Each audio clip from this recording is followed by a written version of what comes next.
Is there any greater pain in this world? The memory of that night, when the husband I loved and trusted most and the young woman I cherished like a sister conspired to drag me down to hell, still freezes my heart. On that night, inside the cold, desolate warehouse of the company I had built with my own blood, sweat, and tears, I was forced to endure an unimaginable horror. The clothes I wore were ripped to shreds, tossed carelessly onto the dirty cement floor. Huddled in a corner, I wrapped my arms around my naked body, trying to shield myself from the world. I was trembling uncontrollably, but it wasn't from the biting chill of the late December New York air. It was from the sheer, soul-crushing cruelty of the two people standing before me. One was Ethan Davis, my husband, the same man who, just that morning, had kissed my forehead tenderly as I left for work. The other was Mia Jenkins, a young woman I had taken in and cared for as if she were my own flesh and blood. Now, they stared down at me, their eyes filled with the predatory glee of beasts cornered their prey. The lens of Mia's brand new iPhone gleamed as she pointed it at me. With every blinding flash of the camera, the most humiliating moments of my life were captured, immortalized in digital form. Mia's sharp, cunning laughter echoed in the silent space. Look at her, Ethan. Isn't this just a picture? Serena Miller, the celebrated founder of Aura Interiors, the queen of Manhattan design, now nothing but a naked, shivering rat. Ethan said nothing, only sneering in response. It was a cold, contemptuous smile I had never seen before, a smile that turned my blood to ice. He walked over and crouched down, his eyes devoid of a single shred of pity. Serena, do you know what your mistake was? You were too smart, too successful. That was your crime. Standing next to you, I always felt like an incompetent loser living in your shadow. But that's all over now. He pulled an old, worn flip phone from his pocket and tossed it at my feet. Make a call, he taunted, his voice dripping with scorn. Go on. Call God himself and beg him to save you. Let's see who, besides me, would ever come to your rescue at this hour. I looked from the flip phone on the floor to the two demonic faces before me. The tears had long since dried up. In their place, a terrifying rage was beginning to boil in my chest. With a trembling hand, I reached out and picked up the phone. I pressed a single contact, a number I had saved long ago, believing I would never have to use it. A number that was now my last and only hope in this abyss of despair. It wasn't supposed to end like this. 7 years ago, Ethan and I were the couple everyone on campus envied. I was an ambitious student from a small town in Ohio, the valedictorian of my class at Parsons School of Design, with dreams of starting my own company in New York City. Ethan, a handsome and charming New York native, was always by my side, supporting my every decision. We started with nothing. I was in charge of design and business strategy, while he handled sales and client relations. Aura Interiors was born from our love and hard work. For 7 years, I worked like a woman possessed. I barely had any holidays or personal time, pouring all my passion and intellect into the company. What began as a small workshop grew into a nationally recognized brand. After landing multi-million-dollar contracts, I had it all: a successful career, wealth, a luxurious penthouse in Soho, and a husband everyone admired. Ethan always played the part of the perfect husband. He never interfered with financial matters, and all our assets were in my name. You earned it all, Serena. It's your money to manage. All I need is you, he would always say. When I worked late, he'd have a warm mug of chamomile tea waiting for me. When I looked tired, he'd cook my favorite lasagna from scratch. He was my rock, my peaceful sanctuary. I believed that with all my heart. I thought I was the happiest woman in the world. That is, until the day I welcomed a wolf in sheep's clothing into my home.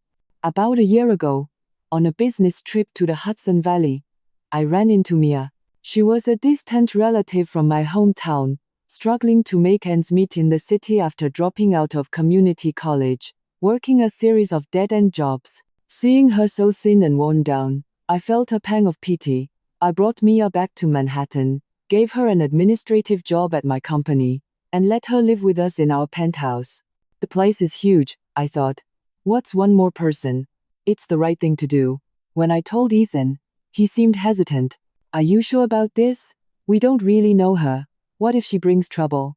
But seeing I had made up my mind, He didn't protest further.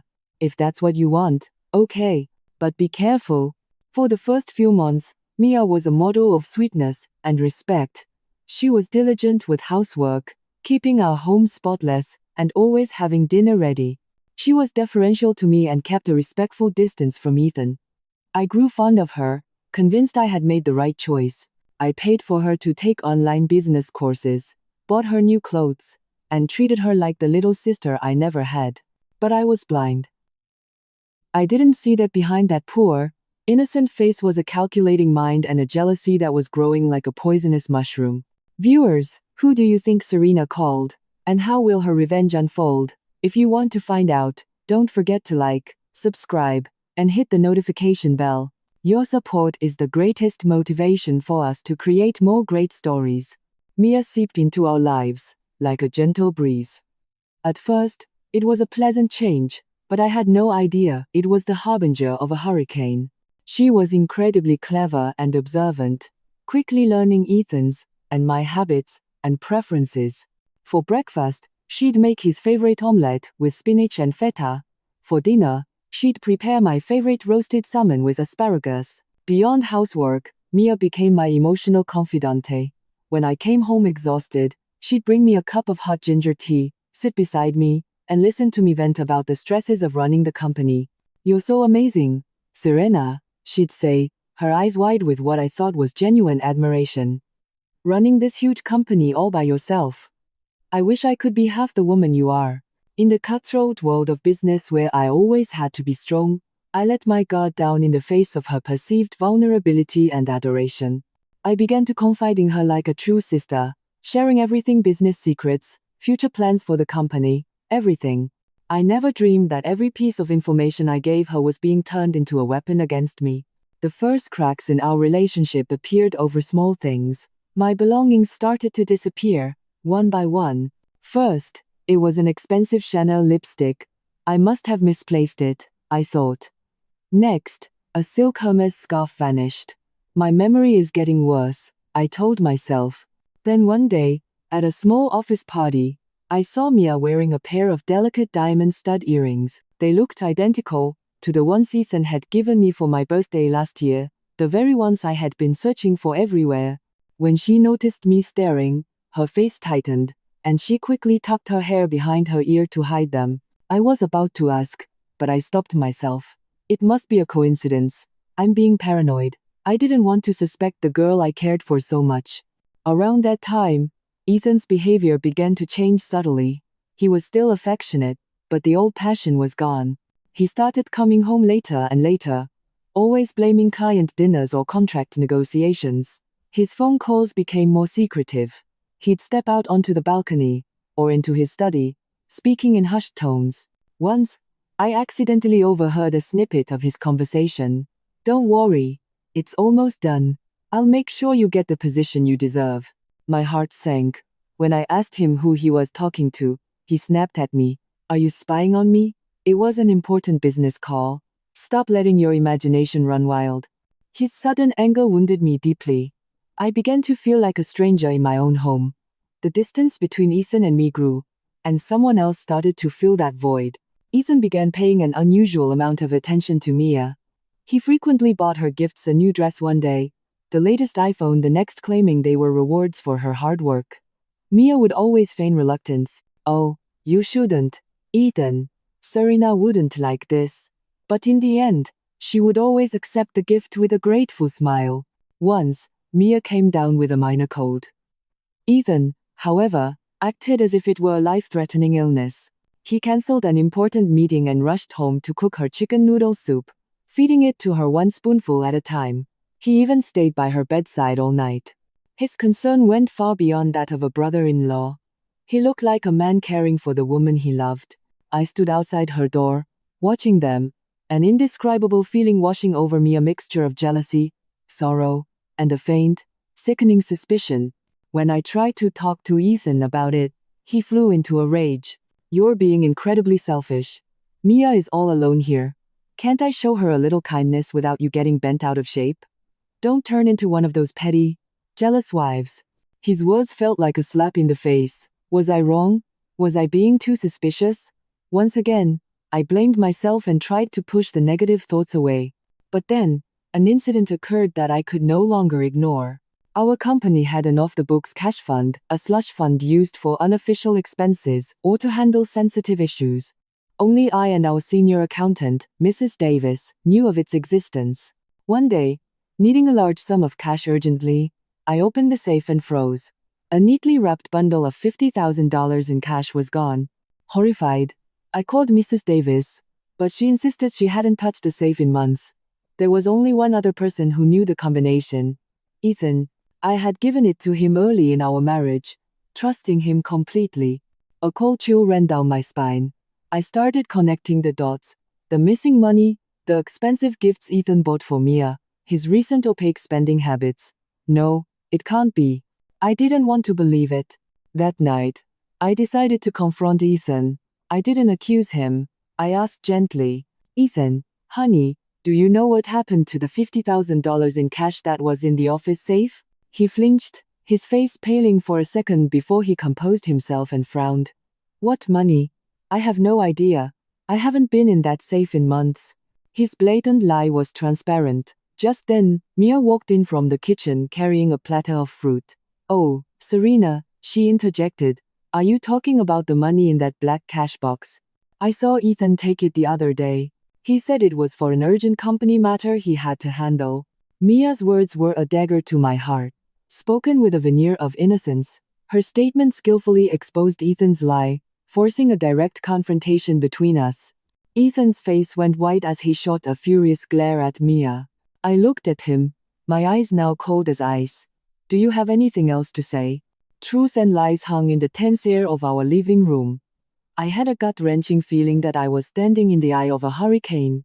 The silence in the living room was so heavy you could hear the ticking of the clock on the wall. Ethan stood frozen, his face a kaleidoscope of red and white, as if he'd been struck by lightning. Mia's words had just brought the curtain down on the elaborate play he had so carefully constructed. He never imagined his own mistress would betray him so carelessly. And Mia? The moment the words left her mouth, she feigned regret, wringing her hands, and speaking in a small voice. "Oh, I'm so sorry. I didn't know you weren't aware. I thought he had already told you." Her performance was flawless. With her head bowed, and her shoulders trembling slightly, she looked like an innocent child who had made a slip of the tongue. But I could see it, the victor smile hidden behind that facade. She was fanning the flames, deliberately escalating the conflict between Ethan and me to its breaking point. I didn't look at Mia. My gaze was fixed on Ethan, waiting for his explanation. A sliver of hope remained. Maybe there's a misunderstanding. Maybe he really did use the money for the company.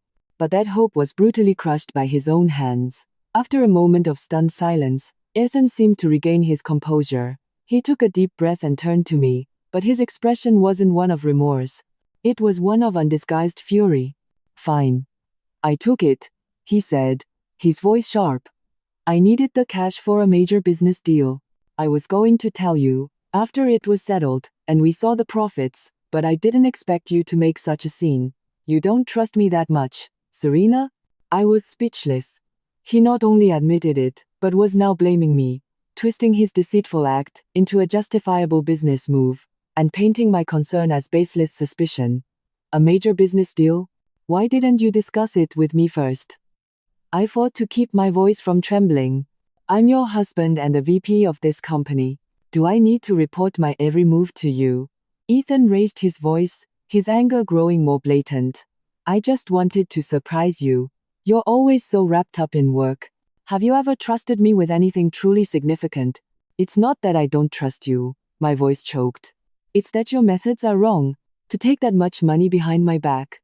Ethan, that's company money. That's my blood and sweat." Our argument escalated.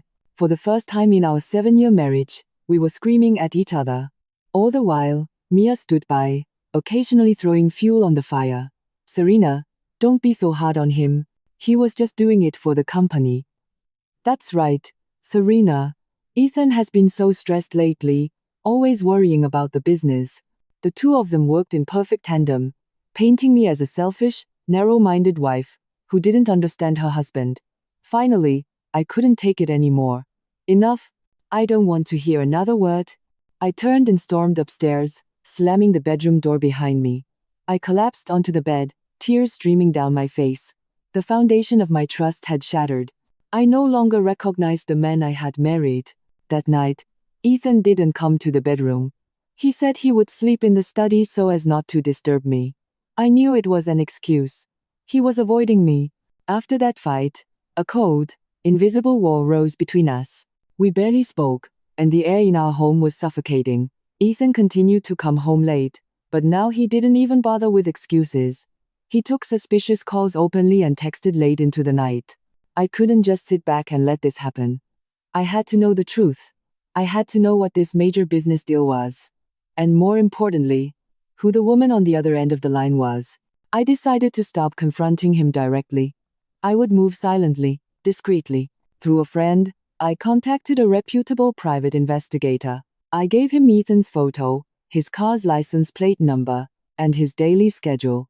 My request was simple: tail him 24/7 and document every place he went and every person he met. I wanted irrefutable proof. The next few days were the longest and most painful of my life. I went to work, pretending everything was fine, but my mind was a raging fire of anxiety. Every time my phone buzzed, my heart leaped into my throat. I was terrified of what I might find out. Meanwhile, at home, Mia grew bolder. She dropped the sweet little sister act. She started showing affection to Ethan openly, right in front of me, linking her arm through his, playfully asking him to feed her a bite of food. Ethan didn't push her away. He seemed to enjoy it. They treated me like I was invisible, carrying on their flirtatious charade in my own home. Then, the day of reckoning arrived. That afternoon, while I was in a meeting with a partner firm, an email from the PI landed in my inbox. The subject line was a single word: results. My heart stopped. I excused myself from the meeting, rushed to the restroom, and locked the door. With trembling hands, I opened the email. It was filled with photos, so clear they were cruel. Photo 1. Ethan and Mia, holding hands as they walked out of a Michelin star restaurant. Photo 2. The two of them, laughing together at a movie theater. And the final photo, the one that stopped my heart completely. Ethan and Mia, locked in a passionate kiss in front of a boutique hotel in Greenwich Village. The mysterious woman wasn't a stranger. His major business deal was the very girl I had taken in and raised. I stood there in the restroom, stunned. My phone slipped from my hand and clattered to the floor. My mind went blank. The entire world I had built, a world of love, trust, and success, had crumbled in an instant. The pain was so immense I couldn't even cry. I just felt a nauseating wave of disgust rise from my stomach. I hadn't just been betrayed by my husband, I had been stabbed in the back by someone I treated like a sister. But that wasn't all. The email also contained an audio file. I put in my earbuds and pressed play. I heard the familiar voices of Ethan and Mia, but the words they spoke were more venomous than a snake's bite. Ethan, when can we finally be together openly? I'm so sick of playing the little sister, Mia's coquettish voice whined. Almost there, babe. Just be patient a little longer. I'm waiting for the right moment. That woman is completely wrapped around my finger. All I need to do is sweet talk her into signing a power of attorney for the company, and everything will be ours. But I think she's starting to suspect something. So what if she does? She has no proof. Let her suspect. By the time she figures out the truth, it'll be too late. She'll be on her knees, begging us for mercy. Their maniacal laughter echoed in my ears. I turned off the recording, my entire body shaking with rage.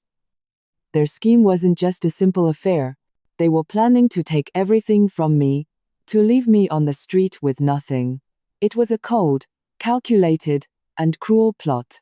I sank to the floor, struggling to breathe. What do I do now? Confront them? All I would get were denials and insults. No, I couldn't be that foolish. The intense pain slowly morphed into an ice-cold resolve. If they want to play a chess game, I'll be their opponent, but I will be the one to make the final move. I will be the one to declare checkmate. I walked out of the restroom. My face had regained its usual composure, but a different kind of fire was burning in my eyes. It was no longer the fire of love, but the fire of hatred, and a solemn vow of revenge. I returned to the meeting, made my apologies, and ended it quickly. I couldn't focus on work anymore. I needed a plan, a perfect plan to turn the entire board upside down. Driving home, my magnificent, opulent penthouse now looked like a gilded cage that had imprisoned me in a fraudulent marriage. As I walked in, I found Ethan and Mia watching TV on the couch. Seeing me, Mia jumped up and took my bag. "Serena, you're home. You must be tired. Can I get you a glass of fresh squeezed orange juice?" The sight of her duplicitous face made me want to vomit. Ethan turned, a fake smile on his face. "Hey, you're back. Did the meeting go well? I made a reservation at that Japanese place you love for dinner tonight." As an apology for the other day, he was trying to placate me, thinking a single dinner and a few sweet words would erase all my suspicions. He was wrong. The naive Serena Miller was dead. The woman standing before him was someone else entirely. "I'm a little tired. I don't feel like going anywhere," I replied coldly, walking past Mia and straight up the stairs to our room. Behind me, I heard Mia whisper, "Ethan, I think she's still mad. Should I go up and talk to her?" "No, just leave her be." Ethan's voice was full of confidence. "Women are like that. A little pampering, and she'll come around." I locked the door and threw myself on the bed. I needed to think. I had proof of their affair and their plot to steal my assets. But was that enough? If I exposed everything now, I could get a divorce and protect my fortune. But that was too easy an end for them. They had humiliated me, trampled on my love and trust. I couldn't let them off so lightly. I wanted them to pay a much higher price. I wanted them to taste the humiliation. The feeling of losing everything, exactly what they had planned for me. A dangerous but seductive idea formed in my mind. I won't expose them yet. I'll continue to play the part of the naive wife, slowly being won over by her husband's sweet talk. I'll let them fall deeper into the trap they've dug for themselves. I will wait for the perfect moment to deliver the final, fatal blow, one from which they will never recover. With that resolution, my own performance began. That evening, I came downstairs dressed in a seductive silk slip, my hair neatly brushed. I approached Ethan, who was watching TV, and wrapped my arms around his neck from behind. "I'm sorry, I was too sensitive earlier. Don't be mad at me, okay?" Ethan was surprised by my change in demeanor, but quickly looked pleased. He pulled me onto his lap. I knew it. My wife couldn't stay mad at me for long. I saw Mia's face harden as she sat on the opposite sofa. I deliberately glanced at her, my eyes a mixture of challenge and pity. "You're no match for me in this game, little girl." Over the next few days, I played the role of the reconciling wife to perfection. I started cooking Ethan's favorite meals again, initiated conversations, and laughed at his jokes. Believing he had me completely fooled again, Ethan let his guard down. He no longer made secret phone calls. He even forgot to close his study door once while having an affectionate chat with Mia. I stood outside, listening to every word, pretending I knew nothing. All the while, I was secretly gathering more evidence. I installed a micro camera in his study, the place where they often had their private conversations. I put a tracking program on his computer. Their every email, message, and plan was now in the palm of my hand. And then, the fateful night arrived. It was a night of torrential rain, much like the night I had landed the major contract that changed my company's destiny. Ethan said he had to go to the office to handle an urgent problem. I knew he was lying. I knew from the surveillance camera that he and Mia were planning to meet at the company's old warehouse, their secret rendezvous spot. I knew they were plotting something. "I'll go with you," I told him. "I'm worried about the company too." Ethan refused at first, but I insisted. Thinking my presence wouldn't make a difference, he finally agreed. He had no idea that his decision would lead him and his mistress straight into the final trap I had laid. When we arrived at the warehouse, Mia was already there. She was a little surprised to see me with Ethan, but quickly masked it with a fake smile. "Serena, you came too? This is just a small issue Ethan could have handled. You didn't need to come all this way." "It's fine, I wanted to see the situation for myself," I replied, scanning the dark, damp warehouse. Just then, Ethan suddenly slammed the warehouse door shut. The sharp clang of the metal lock echoed ominously. I turned around to see Ethan and Mia advancing toward me. The fake smiles were gone, replaced by expressions of triumph and cruelty. Serena, the act is over, Ethan said, his voice as cold as steel. I feigned terror. What? What are you talking about? Why did you lock the door? Mia burst into maniacal laughter. Still playing innocent, Serena? Did you really think we didn't know that you knew? We found that little camera in the study ages ago. I froze. They knew? Surprised? Ethan sneered. We let you think you were in control. We wanted to lure you here, to this isolated place, to end everything at once. No one can hear you scream out here. My heart began to pound wildly. I had underestimated their cunning. I had walked right into the lion's den. Mia came forward and snatched my handbag, emptying its contents onto the floor. She picked up my smartphone and tossed it into a nearby bucket of water. Let's see who you can call now. Then, they came for me. Ethan grabbed my arms while Mia started tearing at my clothes. No, stop. I screamed and struggled, but it was useless. One woman against two predators. And then? Everything unfolded exactly as I told you at the beginning of this story. I was stripped, humiliated, and filmed. Ethan threw the flip phone at me, saying, make a call. Go on. Call God himself and beg him to save you. In the depths of despair and humiliation, I picked up the phone with a shaking hand. It seemed like all escape routes were blocked. But they didn't know. They couldn't possibly have imagined that in the address book of this useless-looking phone, there was a single number saved. A single number I had saved long ago under a name no one could have guessed. Benefactor. The number belonged to none other than Elizabeth Davenport, the CEO of Davenport Industries. In the warehouse, thick with the smell of mold and despair, Ethan and Mia's deranged laughter still echoed. They were convinced they had won, that they had pushed me into a corner from which I could never fight back. They had no idea that their cruel act had just flipped a switch, awakening a power they could never have fathomed. With trembling fingers, I navigated the old flip phone's keypad, finding the only name in the address book, Benefactor. I pressed the call button, my heart hammered against my ribs. The phone rang once, twice. Each second felt like an eternity. Will she answer? Is this last hope about to be extinguished? Then, a deep, powerful woman's voice cut through the darkness and chaos on the other end of the line. Hello? This is Elizabeth. It was a voice so familiar, it made my chest ache. The voice of Elizabeth Davenport, the legendary matriarch of the Davenport corporate empire. A woman I had met only once in my life. It's Serena, I managed to say, my voice cracking from fear and cold. I need help. There was a brief moment of surprise on the other end, but her voice immediately became urgent. Serena, where are you? What's happening? She didn't ask too many questions. She only needed to confirm I was in danger. Fighting back a sob, I quickly rattled off the warehouse address. I'm trapped in a warehouse. All right, she replied, her tone firm and decisive. Stay calm and don't hang up. I'm on my way. Do not hang up the phone. Ethan and Mia, who had been gloating, saw me clutching the phone and started mocking me again. Look at her. She still thinks she has someone to call, Mia sneered. Who are you calling, Serena? Your ghost? Is there anyone in this world who actually cares about you at this hour? Ethan stood with his arms crossed, an arrogant smirk on his face. Just let her. Let's see who she calls. She needs to realize how powerless she is. That she's nothing but a fish on the chopping block. They had no idea that my call was already connected, that their every word, their chilling laughter, was being clearly heard by someone on the other end.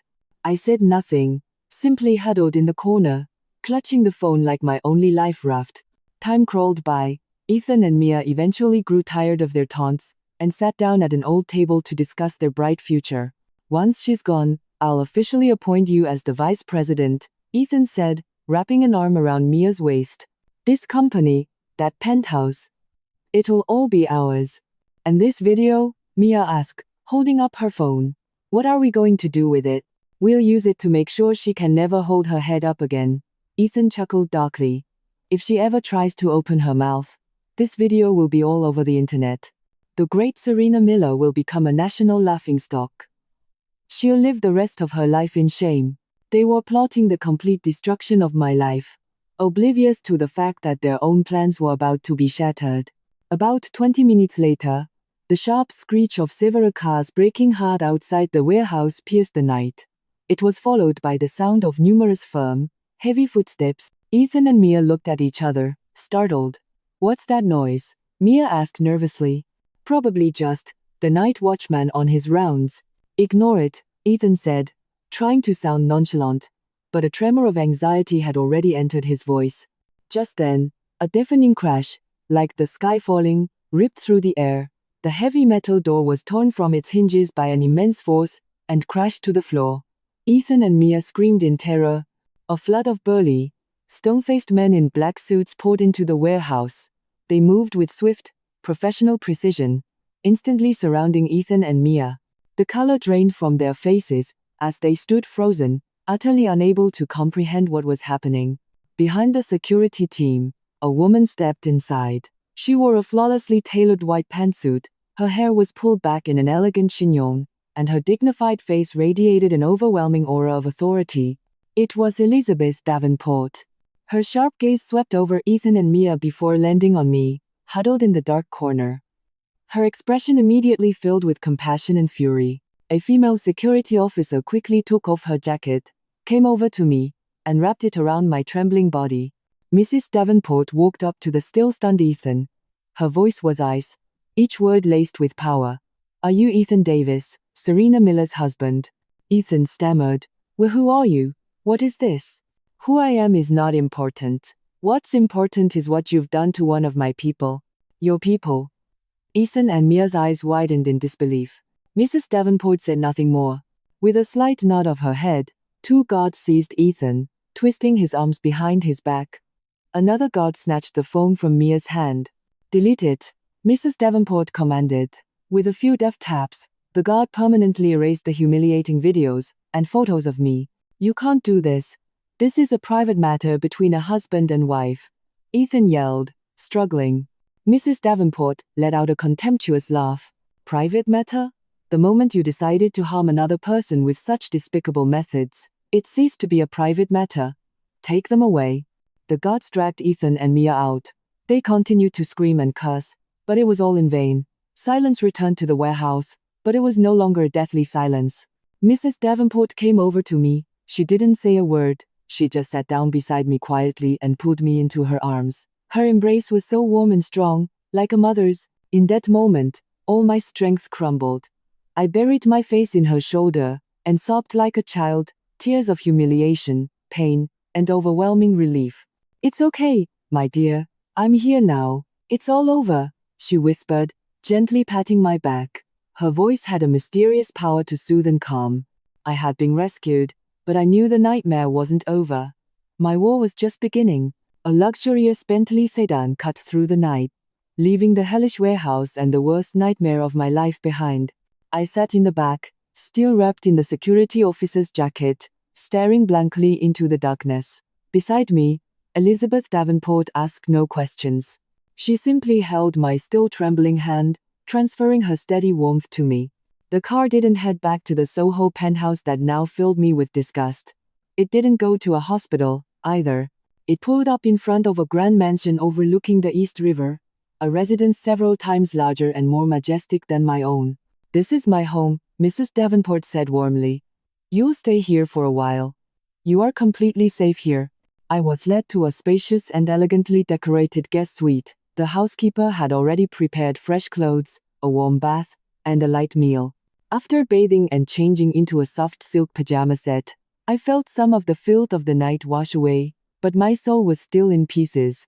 Mrs. Davenport entered the room with a glass of warm milk and sat in the armchair opposite me.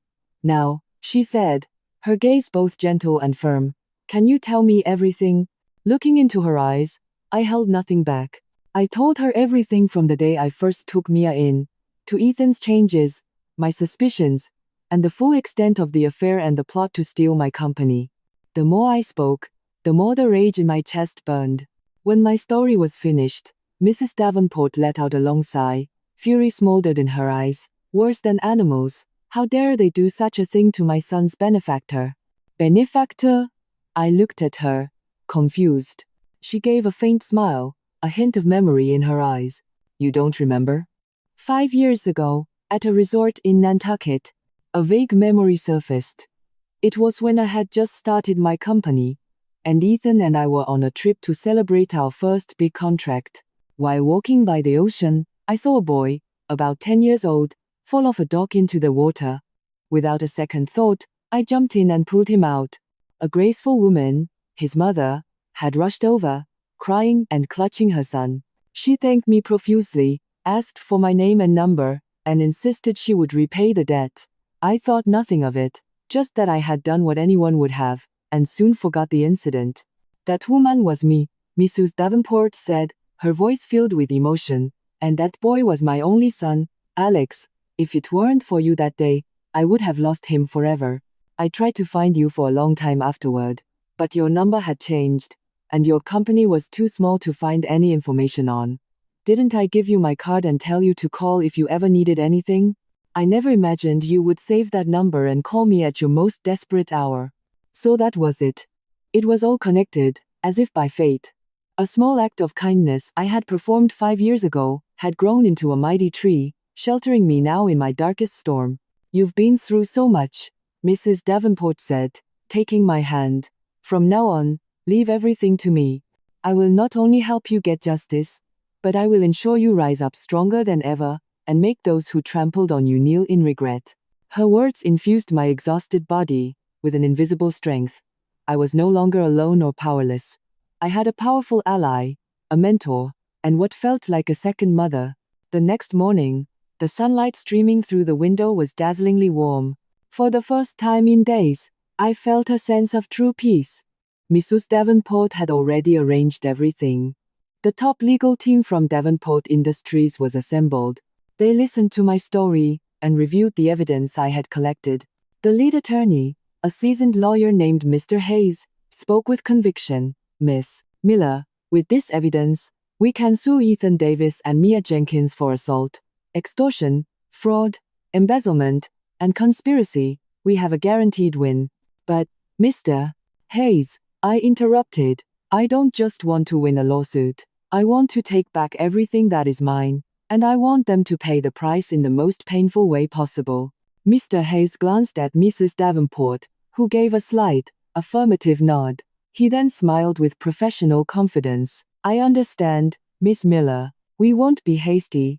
We'll let them walk right into their own trap. The plan began to take shape. First, Mrs. Davenport had her people investigate Ethan, Mia, and all of Aura Interior's financials. The findings were even more shocking. Ethan, the husband I thought was merely coasting on my success, had a sordid past, including a probationary sentence for fraud. His family also had unsavory connections. Mia, too, was no innocent country girl. She had worked in shady nightclubs before I met her. She was a fox in rabbit's clothing. As for the company, in my absence, Ethan had forged my signature to make himself CEO and had taken control. He was already trying to sell off company assets at a fraction of their value to pocket the cash. They're trying to erase all traces and run. We need to move quickly, Mr. Hayes concluded. No, Mrs. Davenport suddenly interjected, her voice low and powerful. Let them sell it. In fact, let's help them sell it faster. Everyone in the room looked at her, puzzled. She smiled mysteriously. I want to make this a very special performance. The bait has been cast. Now, we just have to wait for the fish to bite. I looked at Mrs. Davenport in awe. She was not just a brilliant businesswoman but a master strategist. A much larger, more intricate trap was being set, and I knew, no matter how cunning Ethan and Mia were, they would never escape this net. For the next few weeks, I stayed at Mrs. Davenport's estate, like a phoenix waiting to be reborn. The pain still flickered in my chest at night, but it no longer had the power to break me. It had become the fuel that drove my transformation, my resolve to become stronger. Mrs. Davenport provided not just a safe haven, but a team of the best professionals to help me rebuild myself from the ground up. Every morning, I woke up early for self-defense training with a former Mossad agent. I learned to attack, to defend, to never again be a passive victim. The training room was soaked with my sweat, and my body ached, but I never gave up. Every punch and kick was fueled by my rage and grief. I was hardening not just my body, but my will. After training came sessions with other top experts. A psychologist helped me confront my trauma and turn fear into courage. A legal expert taught me how to wield the law as a sharp weapon to protect myself. A finance and business strategist reviewed my entire career, pointing out my mistakes and helping me chart a new course. I absorbed all this knowledge like a dry sponge. I read books, studied cases, and engaged in debates. I realized the business world I knew was just a small corner of a much larger, more brutal battlefield. To survive, design talent wasn't enough. I needed a cold mind, a heart of steel, and a strategic vision.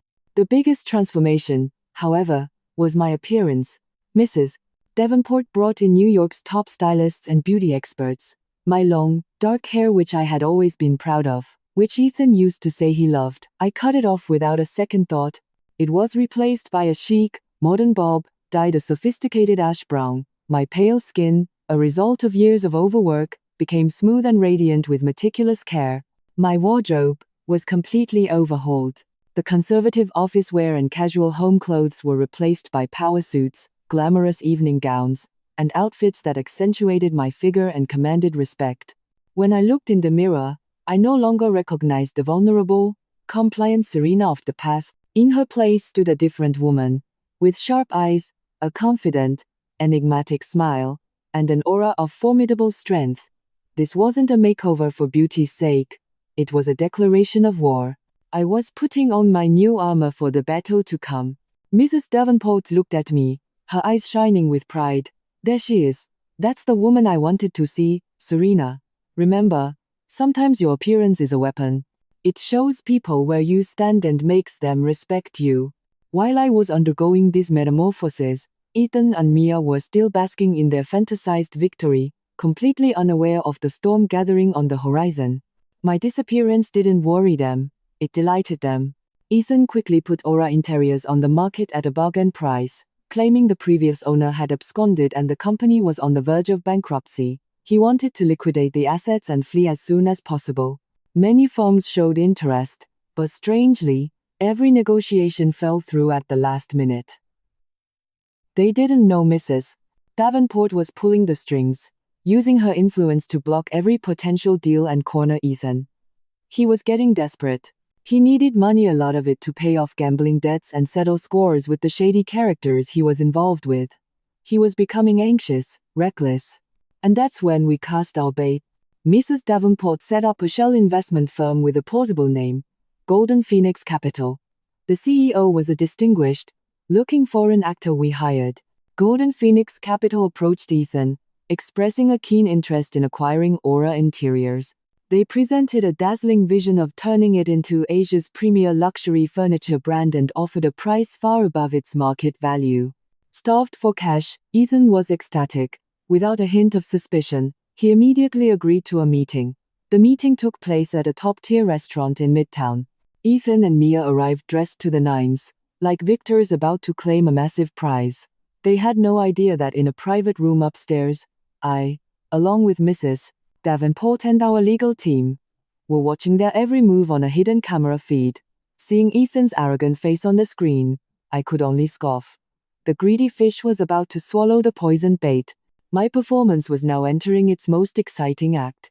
The negotiations between Ethan and Mr. David, the foreign CEO of Golden Phoenix Capital, went exceptionally well. Mr. David played his role perfectly, appearing as a generous yet professional investor. He lavished praise on Ethan's vision, spoke highly of Aura Interior's potential, and laid out a development plan that made Ethan and Mia's eyes sparkle. They were completely mesmerized by the prospect of immense wealth and a glamorous future. They had no idea that every compliment and promise was another thread in the web tightening around them. In the VIP room upstairs, our team analyzed Ethan's every word and expression. He laid all his weaknesses bare: his greed, his vanity, and his ignorance of complex legal procedures. He pretends to be a fox, but he's still a cub, Mrs. Davenport remarked with a slight smile, so focused on the meal in front of him that he doesn't see the trap closing. After the first meeting, Ethan was completely sold on Golden Phoenix Capital. He pushed to finalize the deal, eager to get it over with as quickly as possible. And that's when we launched our first counterattack, an unexpected strike aimed directly at his arrogance and pride. A few days later, the New York business world was buzzing with the launch of a new interior design brand, Phoenix Rise. The launch event was a lavish affair held at a five-star convention center, attended by major players in the real estate and architecture industries, as well as a swarm of media. Everyone was curious about the mysterious, well-funded powerhouse behind this new brand. Then, at the height of the anticipation, the stage lights came on, and I walked out. I was wearing a striking white power suit, my chic bob and sharp makeup completing the image. My confident, powerful aura silenced the entire hall, which then erupted into whispers of shock. Every camera lens was fixed on me. "Welcome to the launch of Phoenix Rise," I said, my voice clear and strong through the microphone. There was no trace of the fragile, trembling woman from the past. Phoenix Rise is not just an interior design brand. It is a symbol of rebirth.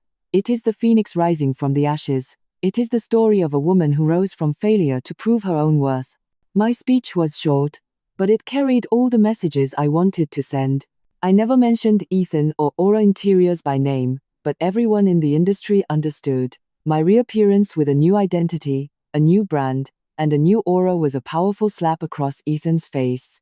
He was probably watching the live broadcast at home, unable to believe his eyes. The wife he thought had vanished, broken, was now standing at a pinnacle of glory, positioned to become his fiercest competitor. But that wasn't all. At the press conference, I announced a series of moves designed to corner him. Phoenix Rise would launch a new collection, featuring original designs and high-end materials at an incredibly competitive price point. We had also secured exclusive partnerships with renowned architects and designers, the very ones Aura Interiors had tried and failed to collaborate with. And then, the final, devastating blow.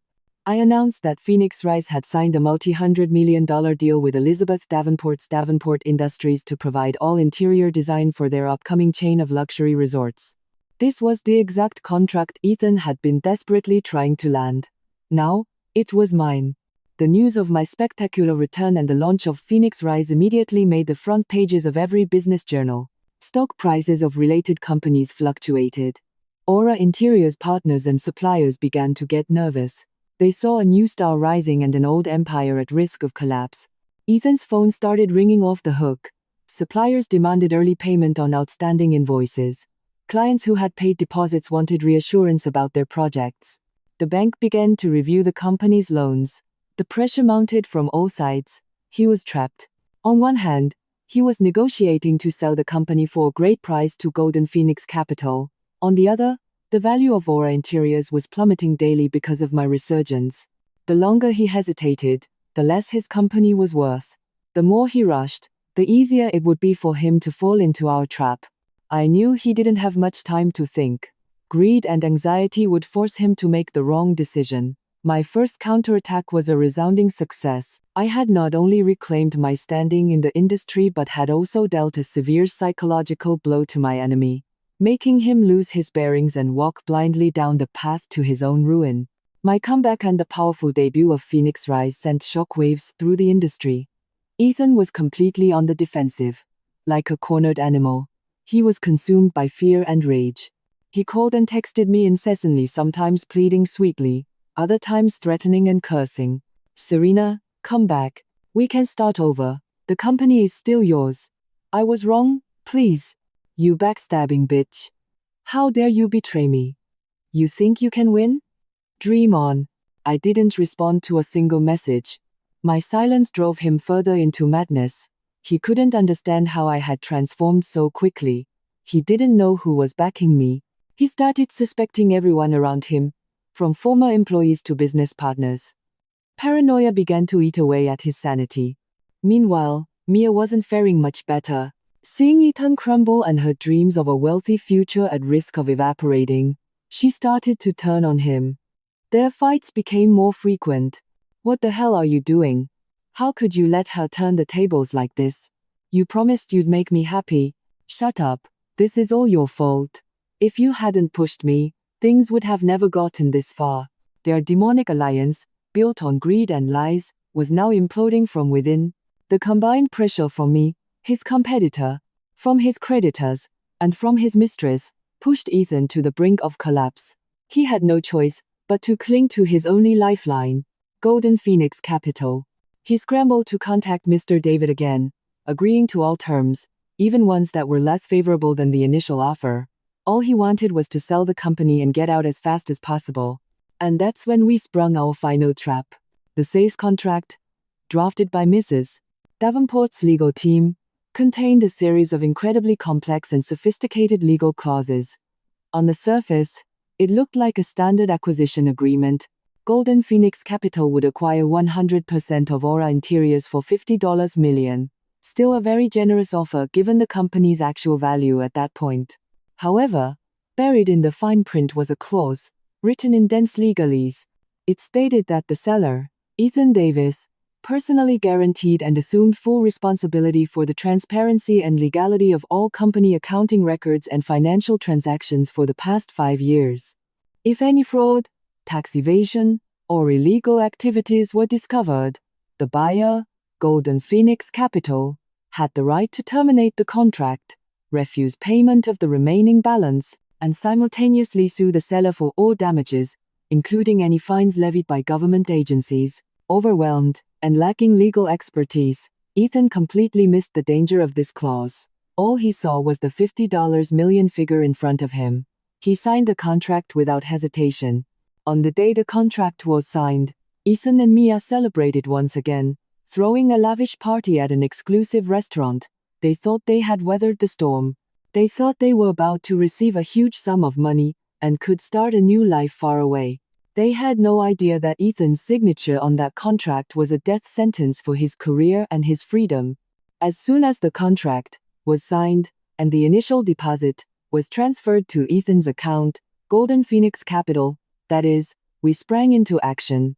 A team of professional forensic accountants was dispatched to Aura Interior's headquarters to take over the books, a completely legal and necessary step in any M&A process. Under my guidance, the team quickly uncovered numerous serious illegalities in the company's financial system, fake contracts, forged tax invoices, and a trail of suspicious transactions. The most damning discovery was proof of massive corporate tax evasion over several years. Everything was meticulously documented in a detailed, multi-hundred-page audit report, complete with supporting evidence. Immediately, Golden Phoenix Capital's lawyers sent Ethan an official notice of breach of contract. Citing the clause he had signed, we halted payment of the remaining balance and demanded an explanation for the illegal activities. Simultaneously, copies of the audit report and a formal criminal complaint were sent directly to the Major Crimes Division of the NYPD and the IRS. The trap had been sprung. The net of the law had officially closed around them. Ethan received a notice from Golden Phoenix Capital and a summons from the police at almost the same time. He was dumbfounded. He never imagined things would move so quickly and ruthlessly. He had, with his own hands, delivered all the evidence of his crimes to his enemy. He tried calling Mr. David, but the line was disconnected. It was only then that he realized Golden Phoenix Capital was a ghost. He had been scammed.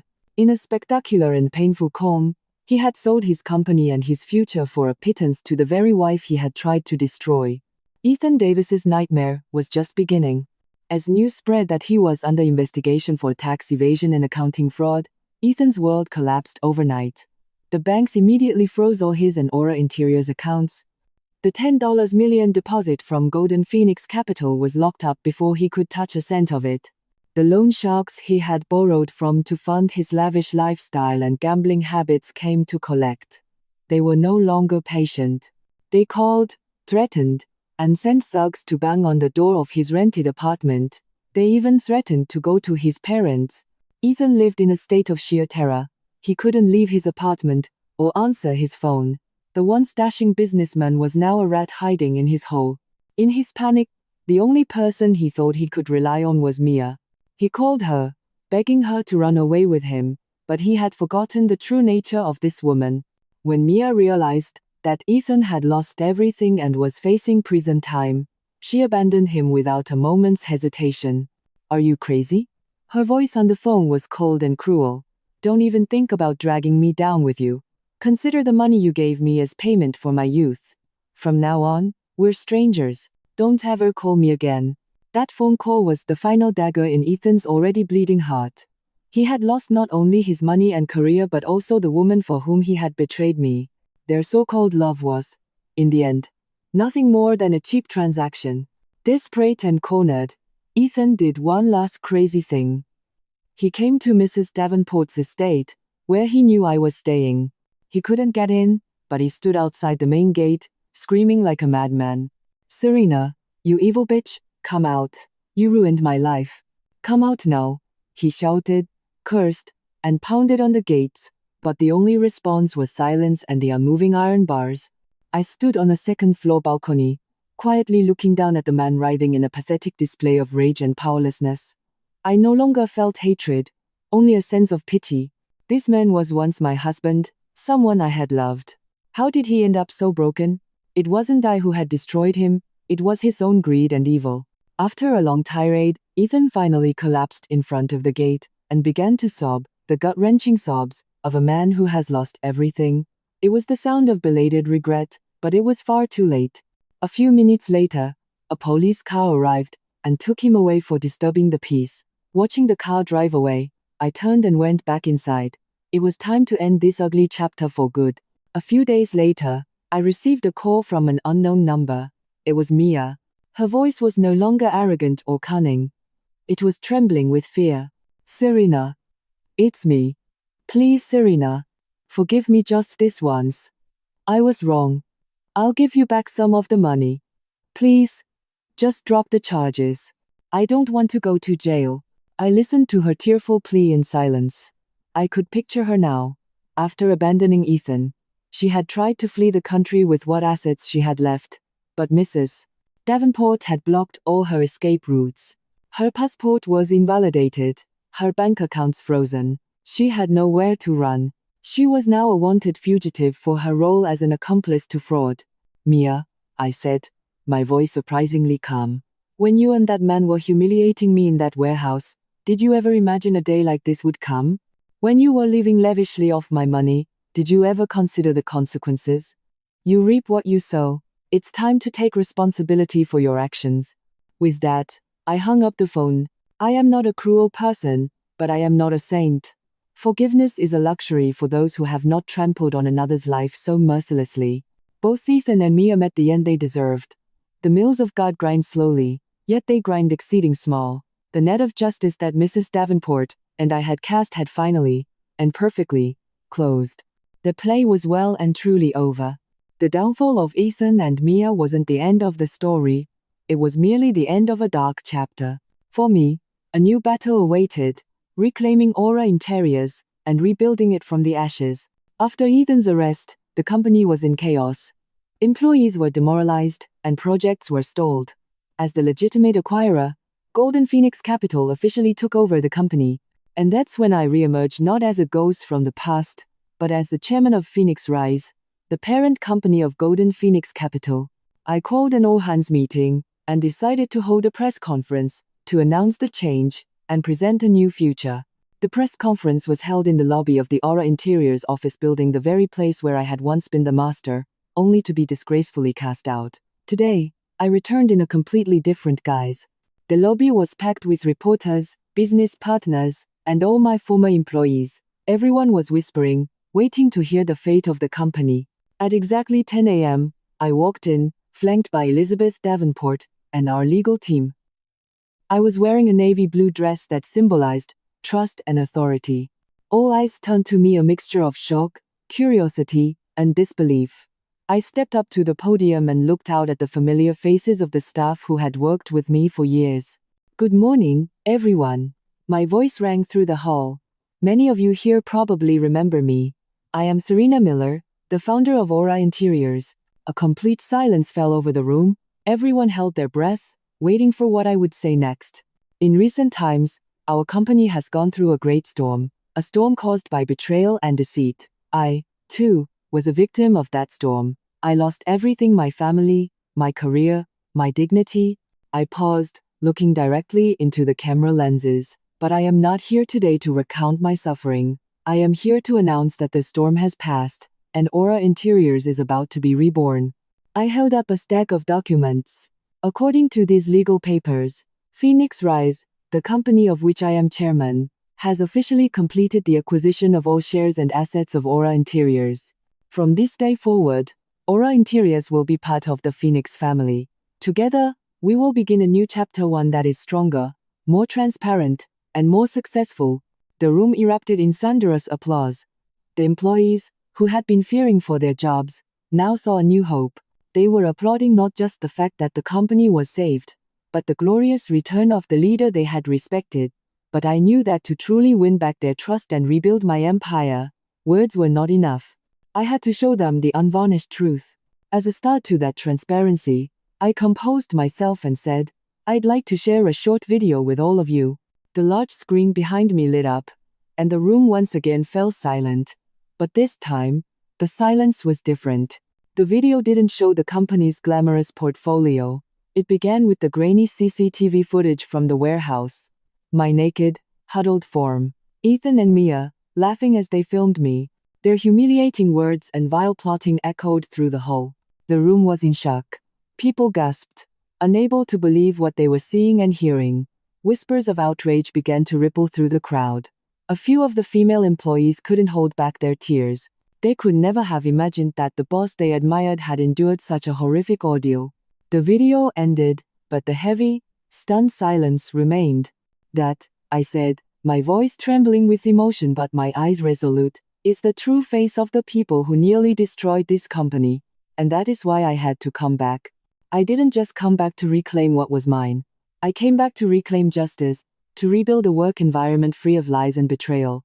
And I came back to rebuild our collective home, with all of you who have stayed and believed. My words were like a bomb breaking the heavy air. This time, the applause was even louder, more fervent. It wasn't just a welcome. It was an expression of empathy, respect, and a rekindled faith. That day's press conference put a full stop to the dark past and marked a new dawn for Aura Interiors. But I knew that elsewhere, a play of regret and retribution was still waiting for its final act. My press conference created a media firestorm. The video from that terrible night in the warehouse, though blurred in sensitive areas, became undeniable proof of Ethan and Mia's cruelty. Public opinion, which had been ambivalent, now swung firmly to my side. A wave of outrage surged, with calls for the law to punish the perpetrators severely. Their case became a major social issue. Meanwhile, another drama was unfolding within Ethan's family. After Ethan's arrest and Mia becoming a fugitive, his parents couldn't escape scrutiny. They were summoned for questioning on suspicion of aiding and abetting. While there was no direct evidence of their involvement in the company takeover plot, the words they had spoken, at a secret family meeting, in their old apartment, words I later provided to the authorities via a recording, were enough to prove their malicious intent.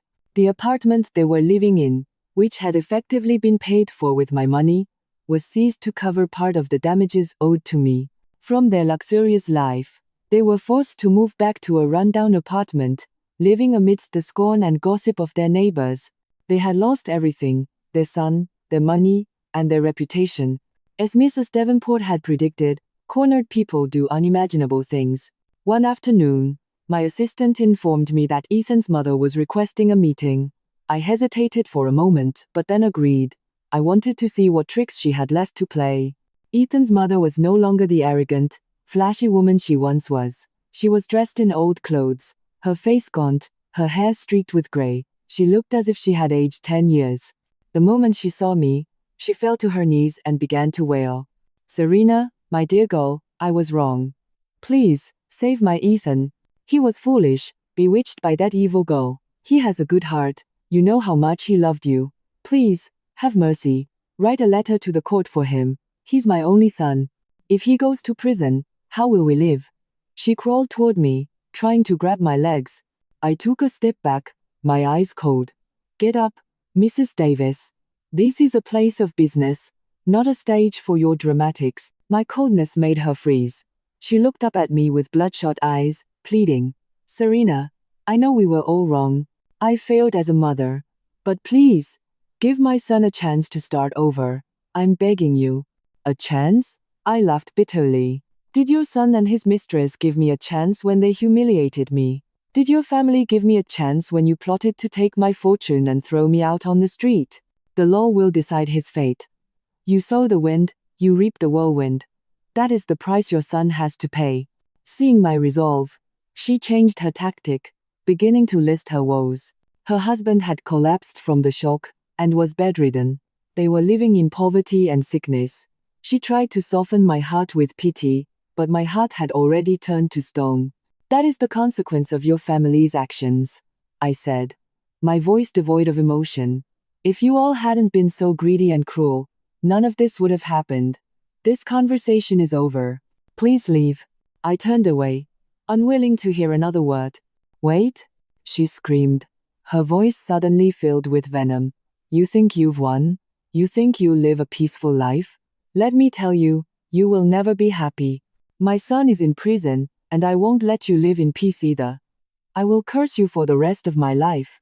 Her curses echoed behind me, but they could no longer hurt me. I only pitied this foolish woman, blinded by greed and hate. Her final act was a tragic failure. As the office door closed, the final link between me and that family was severed for good. The past was truly behind me. The trial of Ethan and Mia was a public spectacle, attracting massive media attention. I did not attend. I delegated everything to my legal team. I had no desire to see the faces that had caused me so much pain. I followed the news.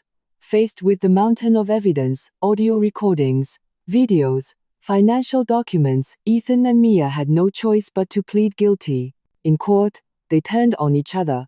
Ethan claimed he was seduced and manipulated by Mia. Mia cried that she was young and naive, tricked, and coerced by Ethan. But all their excuses were meaningless in the face of the hard evidence. The court delivered its verdict. As the main perpetrator, Ethan Davis was sentenced to 15 years in prison for fraud, embezzlement, extortion, assault, and conspiracy. As an active accomplice, Mia Jenkins was sentenced to 7 years. They were also ordered to pay me damages in the millions for all material and psychological harm. Justice was finally served. On the day of the verdict, I felt not triumph, but a strange sense of closure. The nightmare was truly over. The wicked had paid their price. A few months later, when everything had settled down, I received a letter from prison. It was from Ethan. I hesitated for a long time, but decided to face it one last time. The letter contained no sweet talk, no curses, just clumsy handwriting, filled with belated regret. Serena, by the time you read this, I will have begun my long years inside these cold walls. I'm not writing this to ask for your forgiveness. I know I don't deserve it. I just want to say one thing. I'm sorry. I know it's too late, but I am truly, deeply sorry. I was wrong from the beginning. Greed and jealousy turned me into a monster. I destroyed the only woman who ever truly loved me, and with my own hands, I buried the happiness I could have had. I've done a lot of thinking in here. I remember when we first started the business, how hard it was, but how happy we were. I had everything, but I didn't know how precious it was. I deserve this punishment. I only hope for one thing, that one day, you find new happiness. Please, live a truly happy life. Forget a low life like me. Goodbye, to the wife I lost. I folded the letter. Not a single tear fell. His apology meant nothing to me anymore. The past was a scar, but it no longer hurt. I took the letter out to the balcony and set it on fire.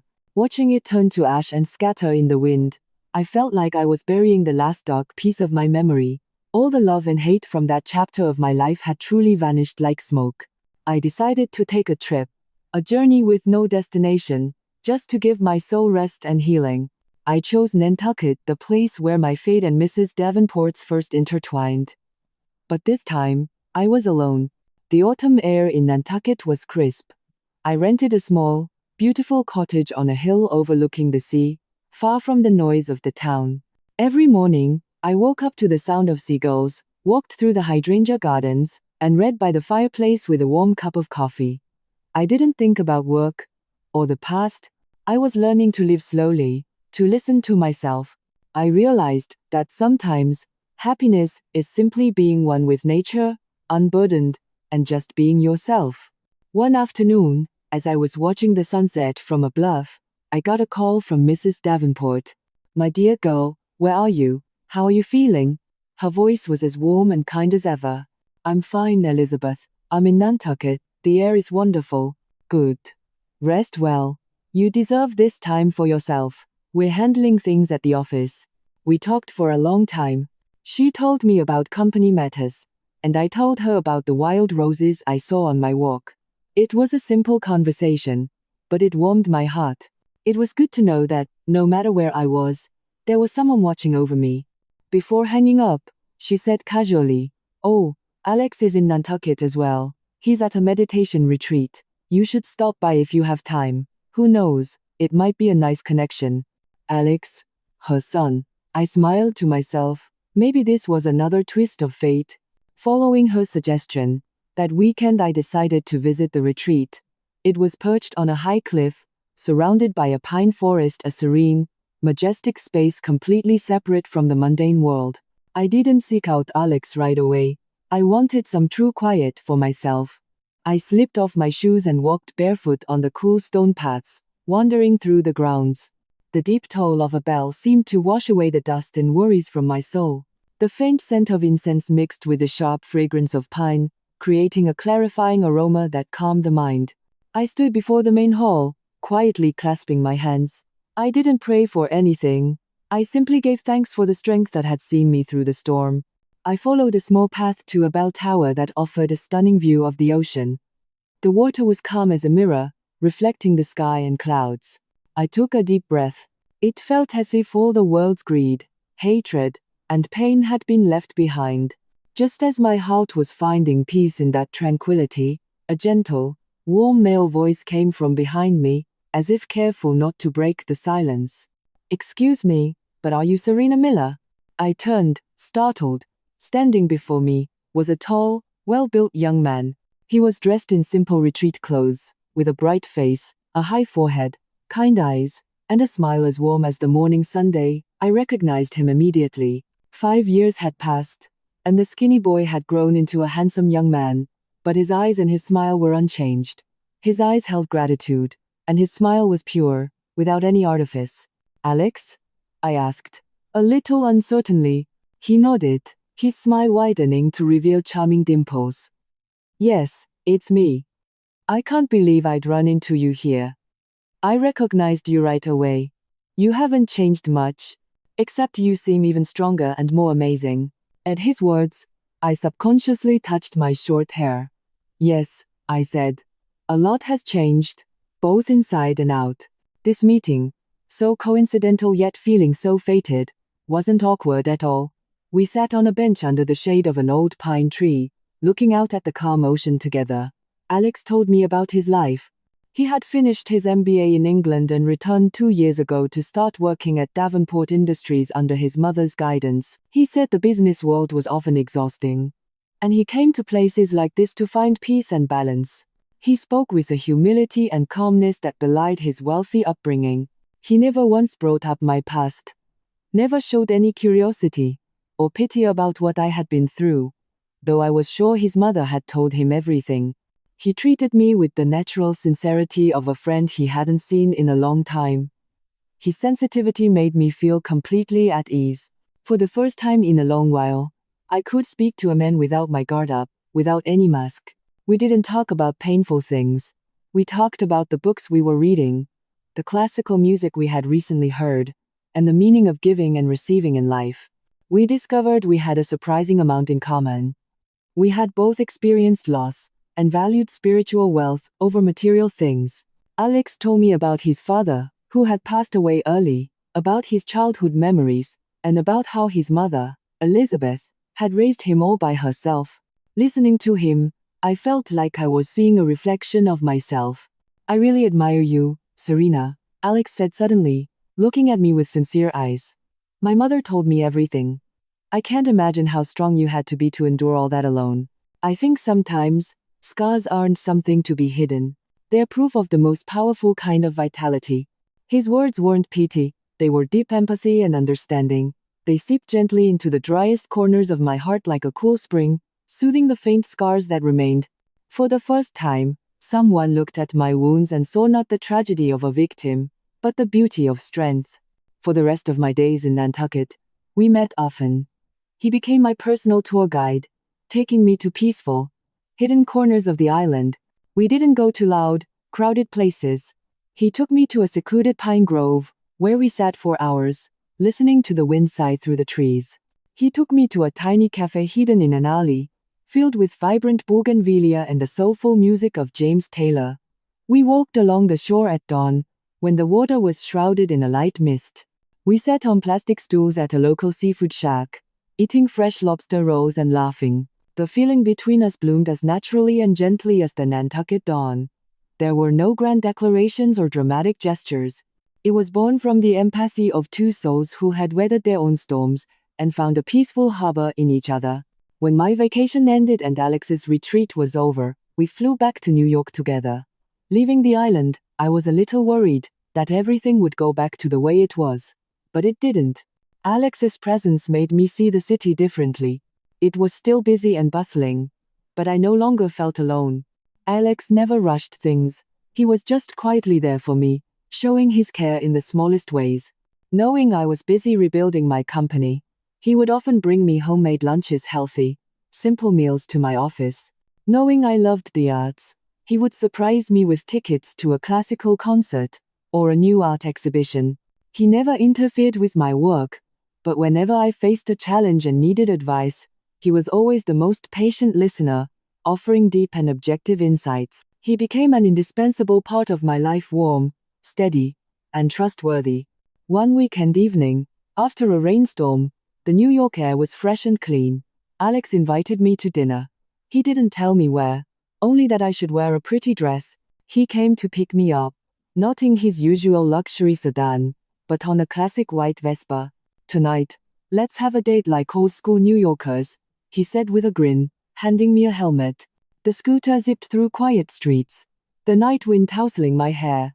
It felt free and romantic. He took me to a pier on the Hudson River. Waiting, there was a small yacht, romantically decorated, with candles and roses. We had dinner on the water, watching the sparkling city skyline. In the candlelight, Alex's face looked incredibly gentle and warm. After dinner, as we stood on the deck, looking at the glittering skyscrapers, Alex suddenly took my hand. He said nothing, just looked deeply into my eyes. Then, he got down on one knee and pulled a small, blue velvet box from his jacket pocket. My heart seemed to stop. He opened the box. Inside was an exquisitely designed platinum ring. Instead of a typical round diamond, it featured a single, teardrop-shaped diamond that shone with a clear, ethereal light. "Serena," he said, holding my hand, his voice warm and sincere. "I can't promise you a life without storms. That's just how life is. But I can promise that through every storm, I will be your lighthouse. I will be the steady shoulder you can lean on when you're tired. I don't want to erase your past. Those scars made you the strong, incredible woman you are today. I just want to be the one who gets to write a happy future with you." "This teardrop," he said, gesturing to the diamond, "is the last tear of pain you will ever shed. From now on, I hope any tears you cry will only be tears of joy. Will you marry me?" I looked into his eyes filled with love, respect, and understanding. All the walls and fears inside me melted away. Tears streamed down my face again, but this time, just as he had said, they were tears of overwhelming happiness. I nodded silently. The ring slid onto my finger, fitting perfectly, glittering like a promise of a new beginning. He stood up and pulled me into his arms. There, on the glittering river, under a sky full of stars, I knew. After so many storms, the ship of my life had finally reached a peaceful harbor, a place where love and sincerity awaited. My new dawn was truly just beginning. A year after his proposal, we got married. It wasn't a wedding of the century that made front-page news, with thousands of guests and extravagant displays. We chose a quiet beach in Nantucket, one afternoon as the sunset painted the sky in hues of purple and gold. The only guests were our family, and true friends, the precious few who had supported and lifted me up when I had fallen. I wore a simple white wedding dress, one I had designed myself, minimalist, yet elegant, with no flashy jewels, just perfect, tailoring that highlighted the confidence and serenity of a woman who had walked through fire. As Pachelbel's canon began to play, I took a deep breath and walked barefoot on the soft white sand. At the end of the rose petal-strewn aisle, Alex was waiting for me. He wore an ivory tuxedo, his eyes full of love, his smile warm. When an elderly relative, standing in for my late father, placed my hand in Alex's, I felt an absolute peace settle over me. It was completely different from the anxious, uncertain feeling I had at my first wedding. This time, I knew I had made the right choice. Elizabeth Davenport, now my mother-in-law, sat in the front row. The Iron Lady of Business was shedding tears today, a smile of fulfilled happiness on her face. She had not only saved my life but had also led me to my new happiness. When it was time for our vows, Alex didn't recite clichés. He looked deep into my eyes and said, his voice low and warm over the sound of the waves, I can't promise there will be no more tears in your life, but I promise I will be the one to wipe them away. I can't carry the whole world for you, but I promise I will always be by your side to share every burden. Thank you for bravely walking through the pain to get here. I cried, tears of joy streaming down my cheeks. Our married life began, simple and sweet. We were not just husband and wife, but partners and soulmates, walking the path of life and business together. Alex was a modern, profound man. He was never threatened by my success. In fact, he was the first to celebrate every milestone Phoenix Rise achieved, and the first to open his arms to me when I was exhausted from the pressures of business. When I had to pull an all-nighter to handle a company crisis, he wouldn't complain. He would quietly make me a cup of herbal tea, and sit beside me, reading a book, occasionally massaging my shoulders. His quiet presence was my greatest strength. Together, we managed our two large corporations, supporting each other. Phoenix Rise and Davenport Industries became inseparable strategic partners, forming a powerful economic force. But my proudest achievement was not the billions in revenue, but a charitable foundation we established, named the Phoenix Rebirth Foundation. The foundation grew, becoming a pillar of support for thousands of women across the country who had been victims of abuse and betrayal. Every time I saw a woman, with the help of our foundation, escape violence, regain her confidence, and start a new life, my heart filled with warmth. It made me feel that the pain of my past was not in vain. It had become a driving force to bring happiness to others. Our happiness culminated 2 years into our marriage when I discovered I was pregnant, and miraculously, with twins. Throughout my pregnancy, I was doted on by Alex and my mother-in-law, Elizabeth. Despite her busy schedule, set everything aside to personally cook nutritious meals for me. I was too busy when I was carrying Alex. I didn't take good care of myself. Now that I have a daughter-in-law, I have to make up for it all, she'd say. In the warmth of my new family, I finally understood what a true home felt like. The day I went into labor, it was raining torrentially just like the night I was trapped in the warehouse. But this time, I wasn't alone. Alex never left my side in the delivery room. He held my hand tightly, sweating more than I was. You can do this, honey, he kept whispering. We're about to meet our babies. I'm right here with you, always. When the first cries of our son and daughter echoed in the room, I saw Alex crying. This man, always so calm and steady, wept like a child as he held our two little angels for the first time. We named them Aiden and Aurora, hoping they would live peaceful lives, always moving toward the light. The arrival of our children filled the last empty space in my heart. Our large house was now filled with the sound of laughter, babbles, and cries. Motherhood was a challenging journey, but one filled with immense joy. Watching Alex clumsily change a diaper or warm a bottle, in the middle of the night, my heart would swell with love. We learned to be parents together, sharing every small joy and sorrow. I realized happiness wasn't in grand, distant things, but in these simple, everyday moments. Sometimes, watching my children sleep, the past would flicker in my mind. The memory of Ethan, of Mia, of that horrific night. Now, it all felt like an old, faded film. It no longer pained me, and I felt no resentment. They were strangers, people who had no connection to my beautiful present. I heard that Ethan had become a quiet, aged man in prison. Mia, after serving her sentence, was released but lived a hard life, working menial jobs under the stigma of her criminal record. They were paying the price for their actions, a price that would last their entire lives. My greatest revenge wasn't the judgment of the law, It was this full, happy life I was living. I had proven to them that they could not destroy me. From the ashes they left behind, I had been reborn, 1,000 times more brilliant and strong. On the evening of the 15th anniversary of Phoenix Rise's founding, I stood on our penthouse balcony, looking out at the glittering New York skyline. Alex came up behind me, wrapping his arms around me gently, and resting his chin on my shoulder. "What are you thinking about?" he asked, his voice warm.